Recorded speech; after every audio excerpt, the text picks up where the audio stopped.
আব্দুল কাদির খান, তার নাম কি আমরা শুনেছি? পাকিস্তানের পরমাণু বোমার জনক বলা হয় তাকে। আব্দুল কাদির খানের কন্ট্রিবিউশনের গুরুত্ব বুঝতে হলে আমাদের এই উপমহাদেশের ভূরাজনীতিকে বোঝা প্রয়োজন। দেশে যখন ইন্ডিয়া স্বাধীন হয় তখনকার বাস্তবতার জন্যে কংগ্রেস নেতৃবৃন্দ ইন্ডিয়া পাকিস্তান এটাকে মেনে নিলেও ইন্ডিয়ানরা কিন্তু আসলে পাকিস্তানের অস্তিত্বকে মন থেকে মেনে নিতে পারেনি। এবং নেহেরু ডক্ট্রিন বলে একটা ডক্ট্রিন আছে, ভারতের প্রথম প্রাইম মিনিস্টার জওয়াহরলাল নেহেরু যেই ডক্ট্রিন দিয়েছিলেন, ইন্ডিয়াতে কোনো ইন্ডিয়ান ছাড়া অন্য কোনো জাতির অস্তিত্ব থাকবে না, সবাই মহাভারতীয় জাতিতে বিলীন হয়ে যাবে। আর এটার অংশ হিসেবেই একটা সময়ে আমরা দেখি 1947-এর পরপরই তারা কাশ্মীরের বিশাল অংশ দখল করে নিয়েছে, তারা হায়দ্রাবাদকে দখল করে নিয়েছে, 70-এর দশকে আমরা দেখি তারা সিকিমকে দখল করে নিয়েছে। এই আধিপত্যবাদী নীতি ইন্ডিয়ার শুরু থেকেই ছিল, কিন্তু একটা পর্যায়ে এসে ইন্ডিয়ার এই আধিপত্যবাদী নীতি স্টপ হয়ে যেতে হয় যখন পাকিস্তান পারমাণবিক বোমার অধিকারী হয়ে যায়। পাকিস্তান পরমাণু বোমার অধিকারী হওয়ার কারণে এক ধরনের ব্যালেন্স অফ পাওয়ার তৈরি হয়েছে, আর এই ইন্ডিয়ার আধিপত্যবাদী নীতির বাস্তবায়নটা চ্যালেঞ্জের মুখে পড়েছে। আর সেই পাকিস্তানের পারমাণবিক বোমা তৈরির পেছনে যার বড় অবদান, আব্দুল কাদির খানও কিন্তু শুধু পাকিস্তানেই পড়াশোনা করেননি, উনি পাকিস্তানের পড়াশোনা শেষ করে বিদেশের তিনটি ইউনিভার্সিটি থেকে পড়াশোনা করেছেন। আমি যে ইউনিভার্সিটিগুলোর নাম আপনাদেরকে বলি, তিনি জার্মানির টেকনিক্যাল ইউনিভার্সিটি অফ ওয়েস্ট বার্লিনে পড়াশোনা করেছেন, নেদারল্যান্ডস ইউনিভার্সিটি অফ ডেলক্টে পড়াশোনা করেছেন, এরপরে বেলজিয়ামের ইউনিভার্সিটি অফ লুভেনে পড়াশোনা করেছেন। পরবর্তীতে আবার পাকিস্তানে ফিরে আসেন এবং পাকিস্তানের জন্য এত বড় কন্ট্রিবিউশনটা তিনি রাখেন। এখনও একমাত্র মুসলিম দেশ পাকিস্তান যাদের পরমাণু বোমা আছে, আর পাকিস্তানের এই সামরিক সক্ষমতার কারণে উপমহাদেশের অন্যান্য যে দেশগুলো সেগুলোর স্বাধীনতা সার্বভৌমত্ব বলা চলে সিকিউরড হয়েছে। এবার আরেকজনের কথা যদি বলি, তিনি হচ্ছে সম্প্রতি নোবেল পুরস্কার পেয়েছেন। নোবেল পুরস্কারের বয়স অনেক বছরের হলেও মুসলিমরা নোবেল পুরস্কার প্রাপ্তির ইতিহাস হচ্ছে যে খুব বেশি না, এই পর্যন্ত মাত্র 16 জন মুসলিম নোবেল পেয়েছেন। আর 16তম মুসলিম হিসেবে এবছর একজন মুসলিম নোবেল পেয়েছেন। আমরা কি কেউ তার নাম জানি? তিনি হচ্ছেন উমর মোয়ানেস ইয়াঘি, একজন ফিলিস্তিনি। তার মা বাবা ফিলিস্তিন থেকে বাস্তুচ্যুত হয়েছেন, বাস্তুচ্যুত হয়ে তারা জর্ডানে আসেন, আর জর্ডানের সেই শরণার্থী শিবিরেই ওমর ইয়াগির জন্ম হয়। 15 বছর বয়সে তিনি আমেরিকায় চলে যান। ইংলিশ খুব ভালো পারতেন না, আমেরিকার সাধারণ কলেজ ইউনিভার্সিটিগুলোতে পড়াশোনা করেছেন। একটা পর্যায়ে গিয়ে তিনি হার্ভার্ড ইউনিভার্সিটিতে পিএইচডির জন্য অ্যাডমিশন নেন এবং সেখান থেকে পিএইচডি করেন। এবছর তিনি কেমিস্ট্রিতে নোবেল পেয়েছেন। 3 জন নোবেল পেয়েছেন, তার মধ্যে উনি হচ্ছেন একজন। তাহলে দেখুন তার লাইফ হিস্ট্রিটা কিরকম চ্যালেঞ্জিং ছিল। যার পরিবার বাস্তুচ্যুত হয়েছে, যার জন্ম হচ্ছে যে একটা শরণার্থী শিবিরে, সেই মানুষটা কোয়ালিটি এডুকেশনের মধ্য দিয়ে নিজেকে এমন স্থানে উন্নীত করেছেন যেটার স্বপ্ন হচ্ছে যে পৃথিবীর কোটি কোটি যুবক দেখে। এবার আমরা যদি বাংলাদেশের ইউনিভার্সিটিগুলোর পড়াশোনার মানের দিকে তাকাই, দেখব যে বৈশ্বিক মানে বাংলাদেশের ইউনিভার্সিটিগুলো অনেক বেশি পিছিয়ে। আপনারা ইউনিভার্সিটিতে ভর্তি হয়েছেন, ভর্তির পরে নিজেদের মধ্যে নিশ্চয়ই একটা ভালো লাগে কাজ করছে যে এখন ইউনিভার্সিটির স্টুডেন্ট, এখন অনার্সের স্টুডেন্ট, কিন্তু রিয়েলিটি হচ্ছে বাংলাদেশের শিক্ষার মান বৈশ্বিক মানের সাথে কম্পেয়ার করতে গেলে অনেক পিছিয়ে আমরা আছি। 2025-এর যে Times Higher Education World University ranking, সেখানে শীর্ষ 1000 ইউনিভার্সিটির মধ্যে বাংলাদেশের মাত্র 5টা ইউনিভার্সিটি আছে। ড্যাফোডিল ইউনিভার্সিটি, এরপরে Gazipur agricultural university, Jahangirnagar university, north south university, Dhaka university, এই 5টা ইউনিভার্সিটি। অথচ বাংলাদেশে ইউনিভার্সিটি কতগুলো? 170টি ইউনিভার্সিটি আছে বাংলাদেশে। সরকারি বিশ্ববিদ্যালয় আছে 54টা, আর 56টা, আর বেসরকারি বিশ্ববিদ্যালয় আছে হচ্ছে 114টা। 170টা ইউনিভার্সিটি। অথচ আমরা দেখি যে পৃথিবীর শীর্ষ 500 ইউনিভার্সিটির মধ্যে বাংলাদেশের একটি ইউনিভার্সিটিও নাই। 600 ইউনিভার্সিটির মধ্যে একটি ইউনিভার্সিটিও নাই। আমাদের শুরুই হয়েছে 800 এর পর থেকে। 800 থেকে 1000-এর মধ্যে বাংলাদেশের 5টা ইউনিভার্সিটি আছে। এটা হচ্ছে টাইমস হায়ার এডুকেশনের র্যাঙ্কিং।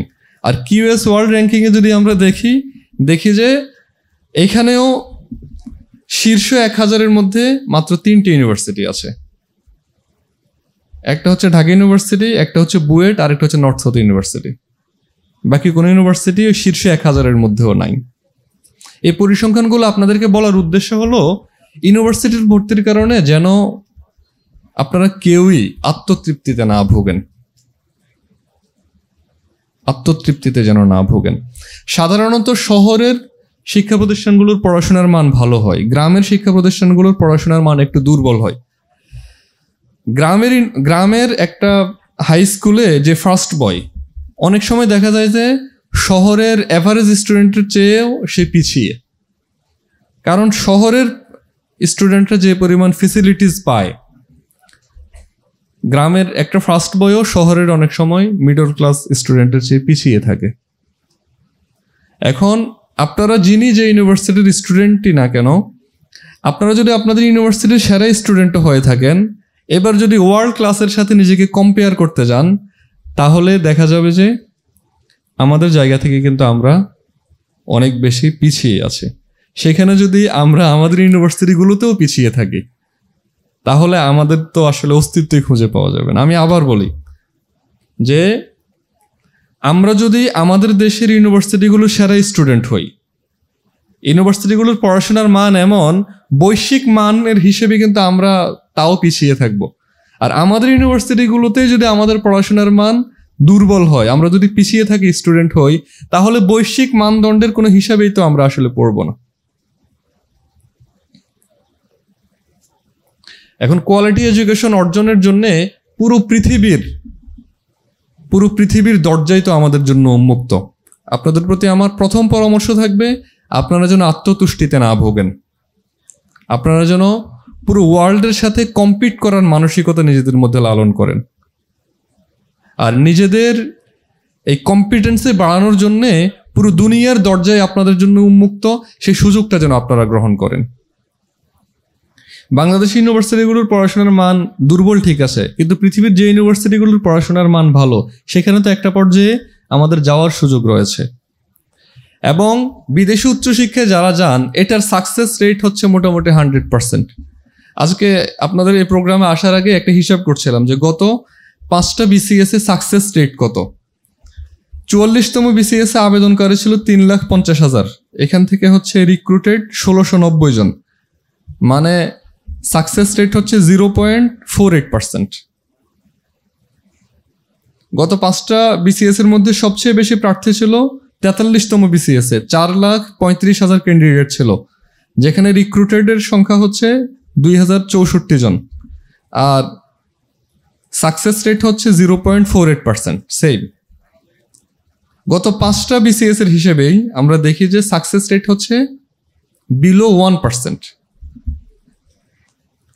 অথচ বাংলাদেশের স্টুডেন্টরা কমনলি সিভিল সার্ভিসের জবের প্রতি খুব বেশি ফ্যাসিনেটেড, এবং এটার জন্য অনেক স্টুডেন্ট নিজের রাত দিন উজাড় করে দিয়ে পড়াশোনা করেন, চেষ্টা করেন। সেখানে আমরা সাকসেস রেট দেখি 1%-এর চেয়ে কম।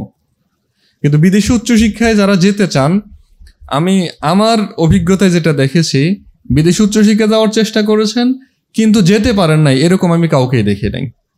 হয়তো কেউ একটু দ্রুত যেতে পেরেছেন, কারো যেতে একটু বেশি সময় লেগেছে, কিন্তু এখানে সাকসেস রেট হচ্ছে অলমোস্ট 100%। তার মানে বাংলাদেশের ইউনিভার্সিটিগুলো থেকে আপনি যাই শিখেন না কেন, আপনি এখানে অনার্স শেষ করার পরে, এখানে মাস্টার্স শেষ করার পরে দুনিয়ার সেরা সেরা ইউনিভার্সিটিতে পড়াশোনার সুযোগ কিন্তু আপনার রয়েছে। এবং আপনি যদি এখন থেকে সচেতন থাকেন, তাহলে ওই ইউনিভার্সিটিগুলোতে যাওয়াটাও আপনার জন্য অনেক বেশি সম্ভবপর। সম্মানিত ভাই ও বোনেরা, এখন নিজের এই কম্পিটেন্সি বাড়ানোর জন্যে, দুনিয়ার সাথে কম্পিট করার জন্যে প্রথমত যেটা প্রয়োজন, সেটা হচ্ছে আমাদের চিন্তাটাকে শেপ দেওয়া প্রয়োজন। আমি যে পুরো দুনিয়ার সাথে প্রতিযোগিতা করছি, নিজের মধ্যে ওই মানসিকতাটা তৈরি করা প্রয়োজন। আমাদের জামাল নজরুল ইসলামরা আর এফআর খানরা তো পুরো দুনিয়ার সাথেই কম্পিট করে নিজেদের শ্রেষ্ঠত্ব প্রমাণ করেছেন। তাহলে সেই শ্রেষ্ঠত্বের প্রমাণ কি এখনকার সময়ে আমাদের পক্ষেও দেওয়া সম্ভব নয়? সম্ভব। দ্বিতীয়ত যেটা, আপনারা এখানকার বাস্তবতায় যতটুকু কোয়ালিটি এডুকেশন গ্রহণ করার সুযোগ রয়েছে সর্বোচ্চটুকু গ্রহণ করার জন্য চেষ্টা করুন, যেন আপনি আপনার ডিপার্টমেন্টের, আপনার ইউনিভার্সিটির সেরা স্টুডেন্ট হতে পারেন। এটা বলা সহজ, কিন্তু এটা আসলে করে দেখানোটা অনেক বেশি টাফ।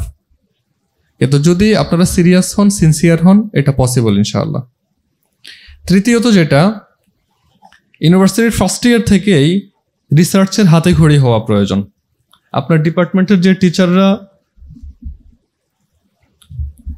রিসার্চ ওয়ার্কগুলোতে বেশি যুক্ত, এরকম টিচারদের সাথে ইউনিভার্সিটির ফার্স্ট ইয়ার থেকে আপনারা যুক্ত হয়ে থাকতে পারেন, তাদের সাথে থেকে কাজ শিখতে পারেন। অনেকগুলো কোর্স থেকে যে রিসার্চ শেখার সুযোগ আছে, সেখান থেকে শেখার চেষ্টা করতে পারেন। আপনার অনার্স লাইফে অন্তত কয়েকটা আর্টিকেল পাবলিশের জন্য চেষ্টা করতে পারেন। টিচারদের সাথে থেকে তাদের সাথে কো অথার হতে পারেন। গবেষণার জগতে একটু বিচরণ শুরু করা প্রয়োজন ইউনিভার্সিটির ফার্স্ট সেমিস্টার থেকে। এটাকে পারা যাবে না ইনশাআল্লাহ? ফোর্থ যেটা, সেটা লাইক মাইন্ডেড রিসার্চার আরও যারা আছেন তাদের সাথে কানেক্টেড হওয়া। যদি আপনার এই কানেকশনটা থাকে, তাহলে আপনি এই জার্নিতে টিকে থাকার শক্তিটা অন্যদের কাছ থেকে পাবেন এবং নিজেও অন্যদের মাঝে শক্তির এই সঞ্চারণ ঘটাতে পারবেন। একা একা তো আসলে লম্বা পথ চলা কঠিন। মানুষ একা একা দ্রুত চলতে পারে, কিন্তু একা একা লম্বা পথ চলাটা কঠিন কাজ। আর আমরা যে স্বপ্নের কথা বলছি, এটা তো যে লাইফ টাইম লেগে থাকার মতো বিষয়। লাইক মাইন্ডেড অন্যান্য মানুষজনের সাথে যদি আপনার যোগাযোগ থাকে, তাহলে আপনার এই জার্নিতে টিকে থাকাটা আপনার জন্য সহজ হবে। আমাদের দেশের সামগ্রিক পরিবর্তনের জন্য আমাদের নিউ জেনারেশন ইন্টেলেকচুয়াল লাগবে, আর সেটা আসলে আমাদের নিজেদেরকেই এক একজনকে হয়ে উঠতে হবে। আর সর্বোপরি আমরা আধুনিক যে উপকরণগুলো, সেগুলো ব্যবহার করার জন্য চেষ্টা করব। এই বিষয়গুলো যদি আমরা পারি, আশা করা যায় বাংলাদেশের যে ইউনিভার্সিটিতেই আমরা পড়ি না কেন, একটা পর্যায়ে গিয়ে আমরা নিজেদের কোয়ালিটিকে বৈশ্বিক মানে উন্নীত করতে পারবো এবং পুরো পৃথিবীর সাথেই আমরা প্রতিযোগিতায় অবতীর্ণ হতে পারবো। বাংলাদেশের যে সামগ্রিক বাস্তবতা, আমাদের দেশটা তো আসলে অনেক বেশি পিছিয়ে। আমাদের সবগুলো সেক্টরে অনেক বেশি করার মতো কাজ রয়েছে, আর সেই কাজগুলো যদি করতে হয় তাহলে আমাদেরকে কম্পিটেন্সি অর্জন করতে হবে। বিদেশে পড়াশোনা করতে যাওয়ার যে স্বপ্নের কথা বলছি, সেটা কিন্তু নিজের একটা আয়েশি জীবনযাপনের জন্য নয়। জামাল নজরুল ইসলামরা যেরকম কোয়ালিটি অর্জন করে দেশে ব্যাক এসেছেন, দেশের জন্য কন্ট্রিবিউট করার চেষ্টা করেছেন, সেই স্বপ্নটা যদি আমরাও লালন করি, তাহলে আশা করা যায় আমাদের কম্পিটেন্সির দ্বারা দেশ উপকৃত হবে, জাতি উপকৃত হবে এবং আমরা দুনিয়া এবং পরকাল দুই জায়গায় এটার জন্য উত্তম প্রতিদান পেতে পারবো ইনশাআল্লাহ। সম্মানিত ভাইয়েরা, তাহলে আমি যদি সামারি করি, প্রথমত যেটা, আমরা যেন ইউনিভার্সিটিতে ভর্তি হয়ে আত্মতৃপ্তিতে না ভুগি, আমরা যেন নিজেদের কম্পিটেন্সিকে ম্যাক্সিমাইজ করার জন্য চেষ্টা করি। দ্বিতীয়ত, পুরো দুনিয়ার জ্ঞানের ভাণ্ডারই আমাদের জন্য উন্মুক্ত, আমরা যেন নিজেদের ক্যাপাসিটি বাড়ানোর জন্যে এই সুযোগটুকু গ্রহণ করি। আর নিজেদের ক্যাপাসিটি বাড়ানোর যে যাত্রা, আমাদের উদ্দেশ্য যেন হয় এই দেশ এবং জাতির জন্য আমরা কন্ট্রিবিউট করতে চাই, সেটার জন্য নিজেদেরকে কম্পিটেন্ট করতে চাই। আর এটার মাধ্যমেই আশা করা যায় আমরা এই দেশকে একটি সুখী সমৃদ্ধ দেশ হিসেবে গড়ার ক্ষেত্রে, এদেশের দুঃখী মানুষের মুখে হাসি ফোটানোর ক্ষেত্রে, পৃথিবীর বুকে বাংলাদেশকে মাথা উঁচু করে দাঁড় করানোর ক্ষেত্রে আমাদের জায়গা থেকে কন্ট্রিবিউশন রাখতে পারবো ইনশাআল্লাহ। আল্লাহ তাআলা সেই তৌফিক দান করুন। ওমর আলাইহিল বালাগ। আসসালামু আলাইকুম ওয়া রাহমাতুল্লাহ।